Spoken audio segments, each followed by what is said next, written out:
أعوذ بالله من الشيطان الرجيم. بسم الله الرحمن الرحيم. لقد كان لكم في رسول الله أسوة حسنة. صدق الله المولانا العظيم. ہمارے معاشرے میں یہ بھی چل رہا ہے کہ لوگ دوسروں کی مجبوری کا فائدہ اٹھاتے ہیں. دوسروں کی مجبوری کا فائدہ اٹھاتے ہیں، چاہے وہ مکان کے سلسلے میں ہو، چاہے وہ تجارت کے سلسلے میں ہو، چاہے وہ نوکری یعنی سروس کے سلسلے میں ہو، کام کے سلسلے میں ہو. کسی بھی اعتبار سے کسی مومن کے لیے یہ نازیبا ہے کہ وہ کسی کی مجبوری سے فائدہ اٹھائے. سیدنا حضرت علی رضی اللہ تعالی عنہ سے مروی ہے کہ آپ صلی اللہ علیہ وسلم نے مجبور اور پریشان حال کی بیع سے منع فرمایا. ابو داؤد شریف میں یہ روایت موجود ہے کہ ایک بندہ مجبور ہے تو اس کی مجبوری سے فائدہ نہیں اٹھانا ہے، چاہے معاملہ تجارت کا ہو، چاہے معاملہ کام کرنے کا ہو، چاہے معاملہ خرید و فروخت کا ہو، چاہے معاملہ کسی بھی چیز کا ہو. کسی کی مجبوری سے فائدہ اٹھانا یہ مومن کی شان کے خلاف ہے.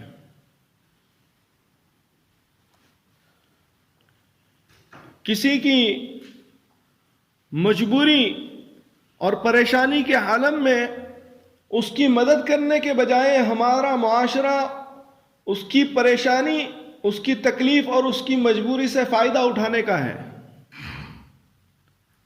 یہ سراسر اسلام کی تعلیم کے خلاف ہے.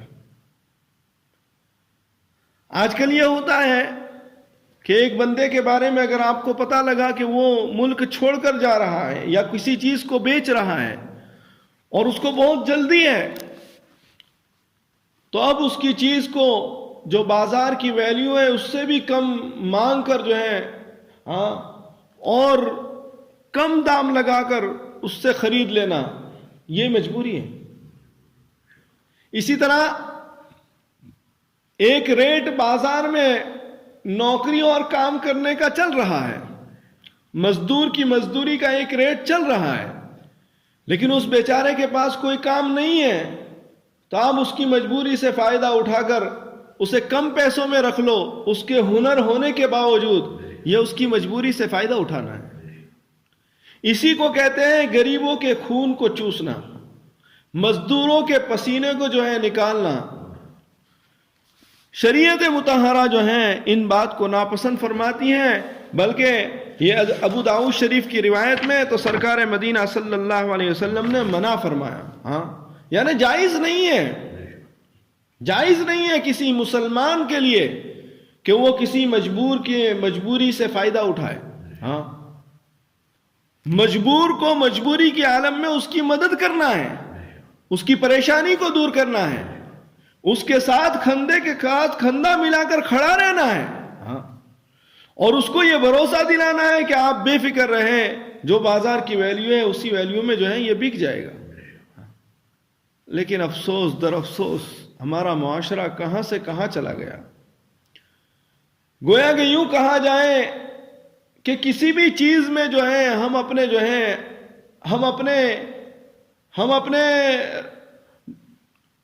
جو مومن کی شان ہونی چاہیے، جو ایک غیرت مومن ہونی چاہیے، ہمارے اندر اب وہ باقی نہیں رہی.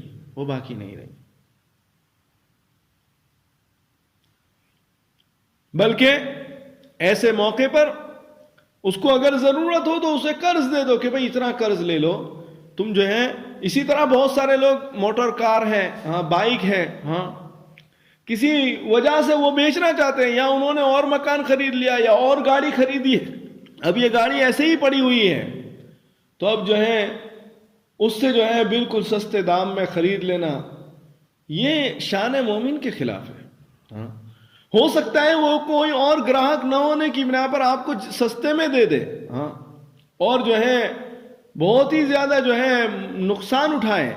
فرمایا یہ بات مناسب نہیں ہے. ہاں شریعت مطہرہ یہ چاہتی ہے کہ کسی مومن کو بھی جو ہے ہاں فرمایا نقصان نہیں پہنچانا چاہیے. اسی طرح ہمارے معاشرے میں یہ بھی ہو رہا ہے کہ خرید پر ہم خرید کر رہے ہیں. حضرت عبداللہ ابن عمر رضی اللہ تعالیٰ عنہ سے مروی ہے کہ سرکار دو عالم صلی اللہ علیہ وسلم نے فرمایا کہ تم میں سے کوئی اپنے بھائی کی بے پر بے نہ کرے. کیا مطلب یہ ہے کہ ایک شخص نے اگر کوئی چیز خرید لی ہے یا اس کی خریدنے کی بات چل رہی ہے جس کی قیمت وغیرہ بھی طے ہو چکی ہے, اب دوسرا بندہ آتا ہے اور آفر کرتا ہے کہ میں تمہیں اور زیادہ دوں گا, ہاں اور یہ کہتا ہے کہ بھئی مجھے بیچ دو میں تمہیں زائد دوں گا, یہ ناجائز ہے. لیکن آج کل اللہ معاف فرمائے کتنی بے جو ہے اس طرح ہمارے یہاں ہو رہی ہے, کتنی چیزیں اس طرح ہمارے یہاں چل رہی ہے. اسی طرح کسی کا رشتہ ہو اور اس رشتے پر رشتہ ڈالنا یہ بھی منع ہے. آپ کو پتا ہے کہ بھئی فلانے کا رشتہ جو ہے فلانا بندہ لے کر گیا ہوا ہے اور اس رشتے میں ابھی انہوں نے نہ نہیں کہی ہے, ہاں تو اب جب تک وہ نہ کہہ دے وہاں تک کسی اور کے لیے رشتے پر رشتہ جائز ہی نہیں ہے. تو یہ بہت ساری چیزیں ایسی ہیں کہ ہم اس کے اندر شریعت کا جو ہے پاس و لحاظ نہیں کرتے. اسی طرح زمینوں میں ایسا ہوتا ہے, مکانوں میں ایسا ہوتا ہے, یہ ممنوع ہے, ہاں ناجائز ہے کہ ایک شخص کسی مکان کی ایک قیمت لگا چکا ہے, دونوں میں آپس میں صلاح مشورہ اور جو ہے طے ہو چکا ہے, تو اب کوئی اور بندہ آتا ہے اور اس کو زیادہ آفر کر کے مکان خرید لیتا ہے, یہ ناجائز ہے. اسی طرح ہمارے یہاں لوگ خرید و فروخت میں بھی قسمیں کھاتے ہیں.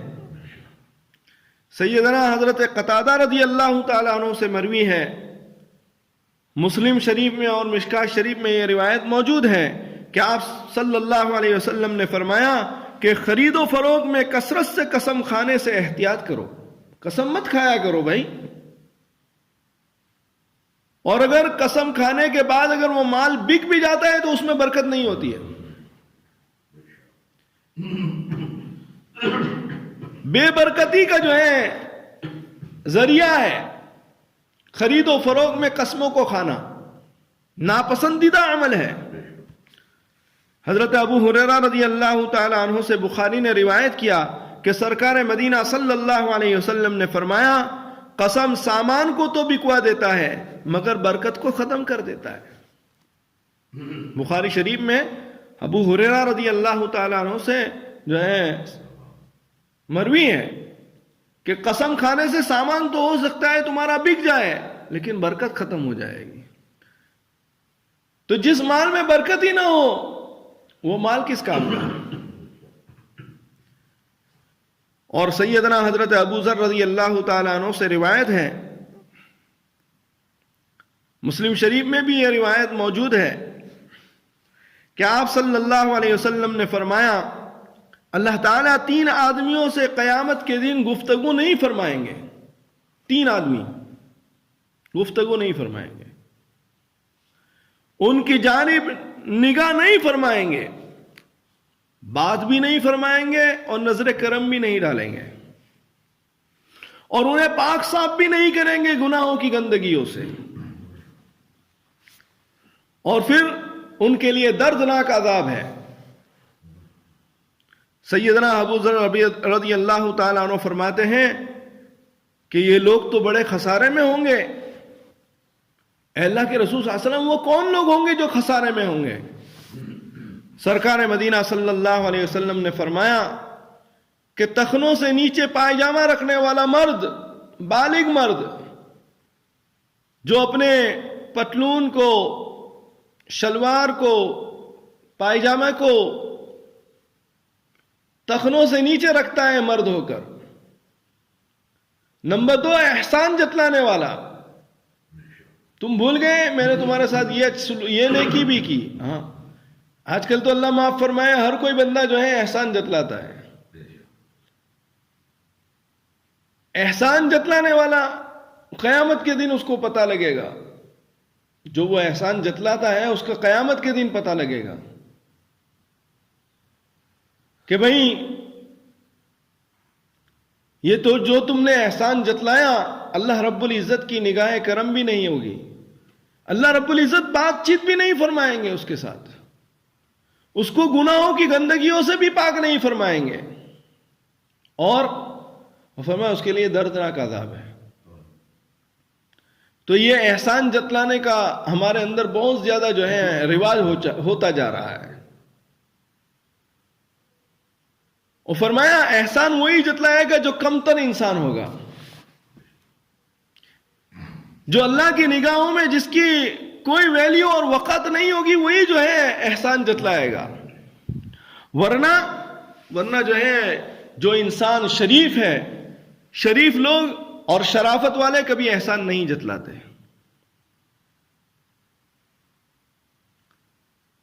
تیسری بات سرکار دو عالم صلی اللہ علیہ وسلم نے فرمائی کہ جھوٹی قسم کے ذریعے سامان نکالنے والا، اپنے مالوں کو جھوٹی قسموں کے ذریعے بیچنے والا، ہاں، فرمایا ان 3 قسم کے لوگوں پر اللہ رب العزت قیامت کے دن نہ ان سے گفتگو فرمائیں گے، نہ ان کی طرف نظر کرم ڈالیں گے، اور نہ ہی ان کو گناہوں کی گندگیوں سے پاک فرمائیں گے، بلکہ ان کے لیے دردناک عذاب ہے۔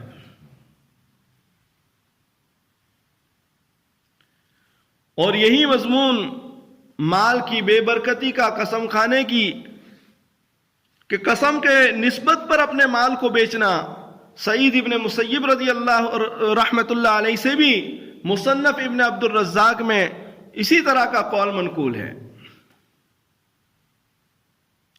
معلوم یہ ہوا کہ کسی بھی معاملے میں قسم کی کثرت، بار بار اگر کوئی آدمی قسم کھائے تو ظاہری بات ہے اس سے خرید و فروخت کرنے پر اثر پڑتا ہے۔ سامنے والا جو ہے آپ کے قسم کھانے کے دھوکے میں آ جائے گا اور وہ چیز جو ہے وہ خرید لے گا، ہاں، اور قسم کھا کھا کر تعریف کرنا اور خوبیوں کو بیان کرنا تاکہ مال جلدی سے بک جائے، بظاہر تو اچھا معلوم ہوتا ہے، لوگ اس کی قسم کا اعتبار کر کے جو ہے مال تو خرید لیتے ہیں، مگر اللہ کے نام کی بے حرمتی، جھوٹی قسم کی کیوں اس لیے سخت وعید ہے؟ اس لیے کہ اللہ کے نام کی بے حرمتی ہوتی ہے، اللہ کے نام کی بے حرمتی ہوتی ہے، اس سے برکت ختم ہو جاتی ہے۔ معلوم یہ ہوا کہ اللہ کے نام کی بے حرمتی کوئی چھوٹی چیز نہیں ہے، جہاں کہیں بھی اللہ کے نام کی بے حرمتی ہو اس سے آدمی کو بچنا چاہیے۔ اس لیے بہت احتیاط کی ضرورت ہے، بہت احتیاط کی ضرورت ہے۔ اور حضرت ابو ہریرہ رضی اللہ تعالیٰ عنہ فرماتے ہیں کہ نبی اکرم صلی اللہ علیہ وسلم نے فرمایا کہ جو شخص چوری کا مال خریدے اور اسے معلوم ہے کہ یہ چوری کا مال ہے تو وہ اس کی برائی اور گناہ میں پورا شریک ہے۔ مثال کے طور پر ایک انسان کو پتا ہے کہ بھئی یہ تو چوری کا مال ہے، اب اگر وہ اس سے پیسوں کے ذریعے بھی خریدتا ہے، چاہے اپنے حلال پیسے ہو، تب بھی فرمایا یہ ایسا ہی ہے جیسے اس نے خود چوری کی ہے۔ ہاں، اللہ معاف فرمائے ایسا کتنا ہو رہا ہے آج کل، موبائلوں میں، گاڑیوں میں، ہاں، مختلف چیزوں میں جو ہے یہ چیزیں ہو رہی ہیں کہ خریدنے والا مسلمان ہے، اسے پتا ہے کہ یہ چوری کا مال ہے، ہاں، لیکن ایک تھوڑے سے پیسوں کے خاطر دنیا کے فرمایا کہ وہ اس کی چوری میں شریک ہو جاتا ہے.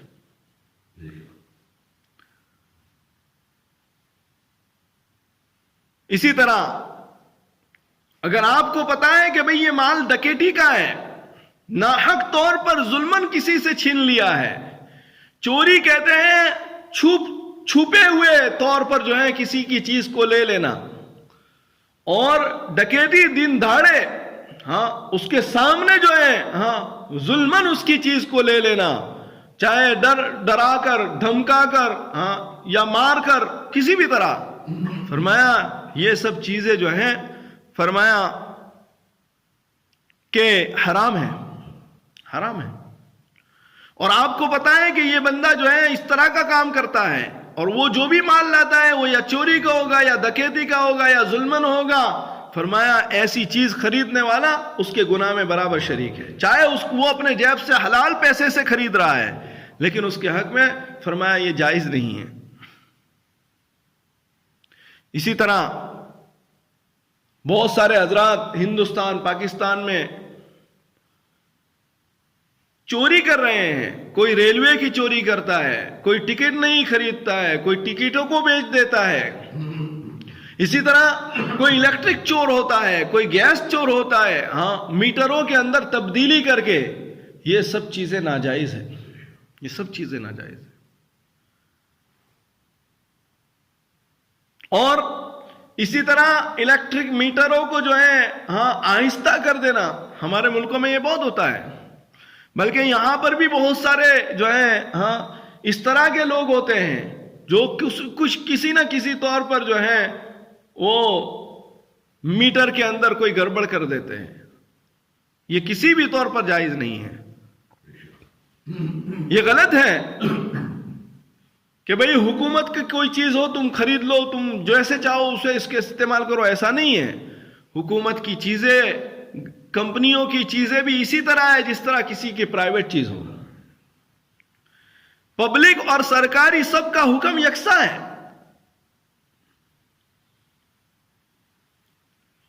اس لیے اللہ تعالیٰ جو ہے ہمیں حرام اور مشتبہ مال سے بھی بچنے کی توفیق عطا فرمائے. نعمان ابن بشیر رضی اللہ تعالیٰ عنہ سے روایت ہے کہ سرکار مدینہ صلی اللہ علیہ وسلم نے فرمایا کہ بھئی حلال بھی واضح ہیں اور حرام بھی واضح ہیں، اور اس کے درمیان جو ہے مشتبہ امور ہے جس سے بیشتر لوگ واقف نہیں ہیں کہ آیا حلال ہے یا حرام ہے. سو ایسے مستحبات کو چھوڑے دے گا، جو کوئی بھی ایسے مستحبات کو چھوڑ دے گا اپنے دین اور اپنی عزت کو بچا لے گا، اور جو اس مشتبہات کی چیزوں کو اختیار کرے گا وہ حرام میں گرفتار ہو جائے گا. مشتبہ مال کو جس نے اختیار کیا وہ حرام میں مبتلا ہونا ہی ہے اس کو. اس لیے حضرت نعمان ابن بشیر رضی اللہ تعالیٰ عنہ کی روایت میں ہے کہ حلال بالکل واضح ہے اور حرام بھی بالکل واضح ہے، اور اس کے درمیان مشتبہ امور ہے. یعنی اگر کوئی بندہ ایسے مشتبہ امور کو اختیار کرے گا تو وہ قریب ہے کہ گناہ حرام میں گرفتار ہو جائے. تو اللہ تعالی ہمیں مشتبہ اور حرام مال سے بھی ہماری حفاظت فرمائے، مشتبہ اور حرام مال سے بھی ہماری حفاظت فرمائے. اللهم صل على محمد وعلى آل محمد كما صليت على إبراهيم وعلى آل إبراهيم إنك حميد مجيد. سبحان ربك رب العزة عما يصفون، سلام على المرسلين.